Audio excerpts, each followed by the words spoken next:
Hey guys, what's up? It's Imurgency and welcome back to our channel. So like for the first time in forever, I'm actually not making a video bashing the school or like being negative. Because like I know during these times it's very important that we try and stay positive. And like, you know, it's so easy to get drowned in the negativity. We just need to rise above.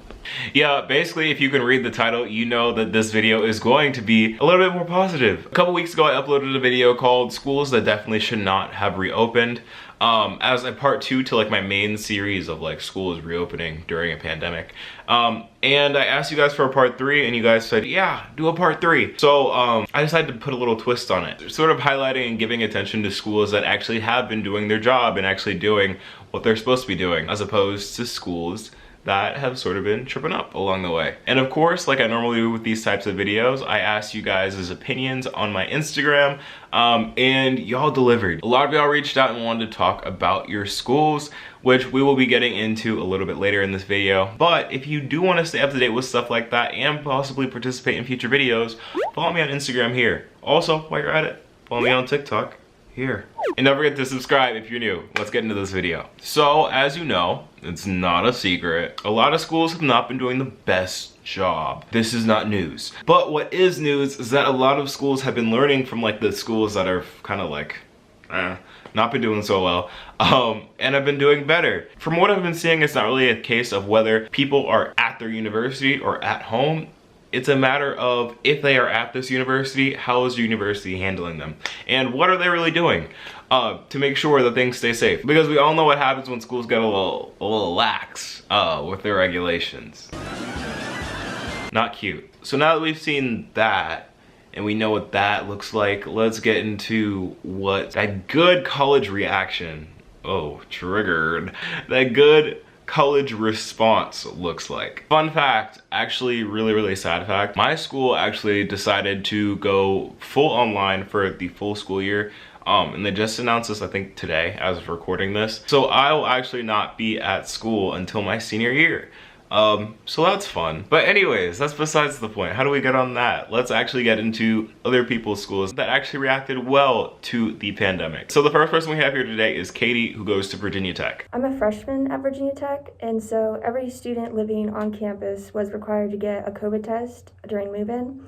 So we didn't really have too many cases from that, but as a few weeks passed, we reached like 500 cases at one point. And so we all thought we were either going to get sent home or just going to do all online classes. Then as more time passed and we got more cases, we kind of realized that Virginia Tech wasn't going to send us all home immediately. And because of this rise in cases, there was more students trying to get tests. And so the phone lines at the health center became backed up and people were having issues even getting a test. So in response to this, Virginia Tech created some walk-in clinic days to get tests and also started doing random testing, as well as creating a second quarantine dorm and relocating students to different dorms in order to do that. And so I think considering that we're a pretty large school with 30,000 students all coming from different places, we're also known to have pretty big parties, we're doing pretty well, and our cases have started to even out. So I think Virginia Tech is doing good instead of just ignoring the cases, and they've started responding to things.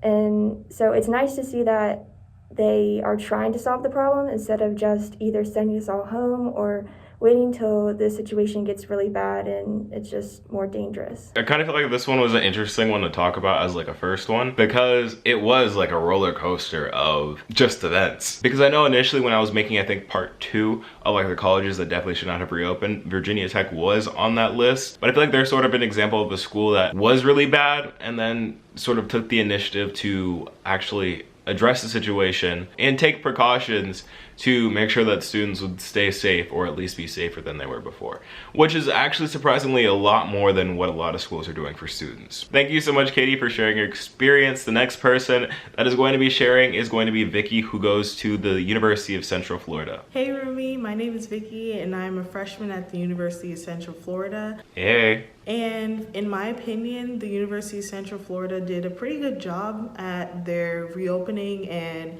making sure that their COVID-19 cases were under control. Starting from move-in, they had very limited hours you could be on campus. They had to very strict, very limited move-in slots. And as soon as the school year or the semester began on campus, there were limited hours and pretty much every single on-campus facility, from the gym, from restaurants, student union, everything you could think of. Our housing situation, we are not allowed to have guests outside of our building, and if they are in the building, that we're only allowed to have one person at a time.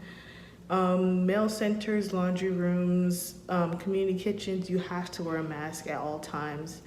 Every single facility, including classroom buildings, even if you're outside, you have to wear a mask. And on top of that, UCF has shown that they're really not playing with anyone. And so we currently have 4 Greek organizations under quarantine in their Greek houses. And there have been 2 Greek organizations suspended and 2 individual students suspended for violating COVID-19 guidelines. I think it's fair to say that UCF is not messing around, but despite all of their efforts, I mean, there's posters everywhere, there are markers everywhere of where you're supposed to sit, reminders to wear your mask. We have a COVID self-checker that we're supposed to do every day. There has been an increase in cases, but it hasn't been to the point where if we don't shut down the school, everyone will be infected. So that's why I think UCF did a pretty good job. I'm really glad to see that the school did take things so seriously, and has like such strict guidelines and is actually like enforcing the rules that they're putting out there. I'm wondering why. I'm probably gonna need to do my own research for this one, but like why cases are still going up. Something ain't quite adding up there.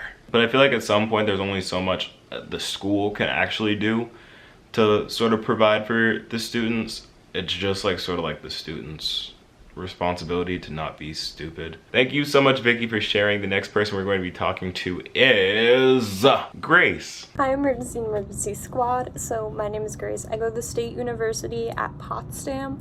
So my school, I feel like, has done a really phenomenal job in regards to their COVID-19 response. Before we got to campus, we had to quarantine for 7 days. When we got here, they immediately did nasal swab testing. So immediately when we drove in, it was a drive-through testing type of site, so we did that. Then after that, dining wasn't open. You couldn't go into other people's rooms. You still can't go into other people's rooms, but dining has opened about 2 weeks ago. So after that, the tests came back, and there were 3 positives among students, I believe. It's definitely less than 5, and I believe there was about 2 employee cases. They were quarantined immediately and then released by the Department of Health a couple weeks later. Otherwise, after that, they did another round of testing for everybody in 1 week. The results came back relatively very quick. That was saliva testing.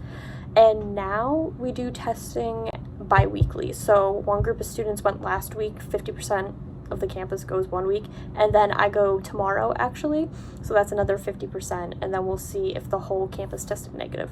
So the test last week, the 50% all tested negative, so that's a really big positive for us, so that's really awesome. Everybody wears their masks, everybody's really respectful when people go into town. It's a small college town. Everybody there wears their masks. There's outdoor seating. I feel like, yeah, we've had like a really good response in regards to everything. That's so good. That's like peak, like bring everyone back, and for there to only be like 3 cases. Like having any cases is still like bad, but like having that few is amazing. And I feel like that also sort of contributes to, sorry, about to put on my whole like college hat, but I feel like it sort of contributes to Grace's school being smaller. Like it's easier to like contain and actually like hold people accountable, as opposed to like a bigger school where like people just do whatever and have like more leeway to get away with stuff. It's just like nice to know that like a school is actually like taking precautions for this. So yeah, thank you so much, Grace, for sharing about your college. The next and final person is Katrin. Hi, so my name is Katrin Wilson, and I go to Wabash College, which is a small liberal arts college in Crawfordsville, Indiana. We have just over 800 students. So essentially our school's been doing really well with COVID response. Our main like tactic here is utilizing symptom monitoring / tracking app. So we have to take our temperature daily, note if we are experiencing like coughing or sneezing or anything like that. And essentially you either get a green screen to go to class or a stop to stay where you are until further action can be taken. Ultimately, those methods have been effective over the last few weeks especially. because we also utilize random testing across campus. And for the last 2 weeks, we've had a 100% negative rate from that random testing. So we're definitely doing well. Pretty much we're expected to wear a mask at all times. The only place that you're really allowed to like not wear your mask is in your own room. Even like the dining room in my fraternity, the tables are all 6 feet apart and all of the chairs are also all 6 feet apart. So we're working on like developing alternatives to like allow us to still live our lives. But overall, we're putting safety first. And I think that's, I guess, evident in the success we've had with just managing it. It's the way that he said that his fraternity was following social distancing guidelines for me.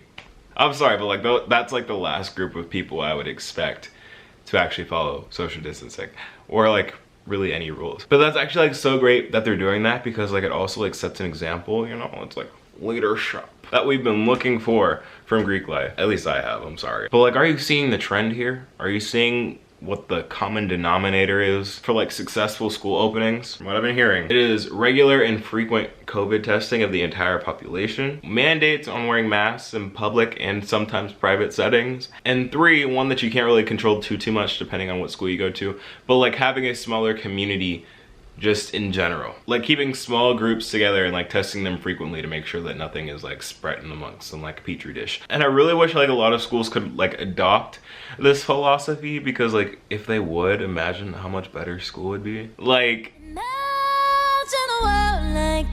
imagine like being able to go back to campus and like go to class. All you gotta do is actually follow the rules, wear a mask, and don't stop the high five and French kiss the elbows of literally every person you cross on the street. Thank you so much, Katrin, for sharing about your school. I feel like these definitely by no means are like the top tier schools of like COVID response, but definitely all of them have responded in similar ways. Most of them adhering pretty strictly to the general COVID guidelines, and it's sort of working out for them. Well, for the most part. And that's all you can really ask for. If you're new to the channel and want to see more videos like this, make sure to hit that subscribe button. And also, if you enjoy the video, let me know by leaving a like. Don't forget to hit the bell and turn on post notifications so you never miss when I upload. Take a quick second to think about your life choices, and then follow me on my social medias here at Imurgency on Instagram, TikTok, and Twitter. And if you like ASMR, I also have a second ASMR channel that you can check out called Imurgency ASMR. That will be linked in the description and in one of those little floaty bubble things that probably are showing up right now. But other than that, guys, thank you so much for watching. I've been Imurgency, and I will see you in the next video. Peace.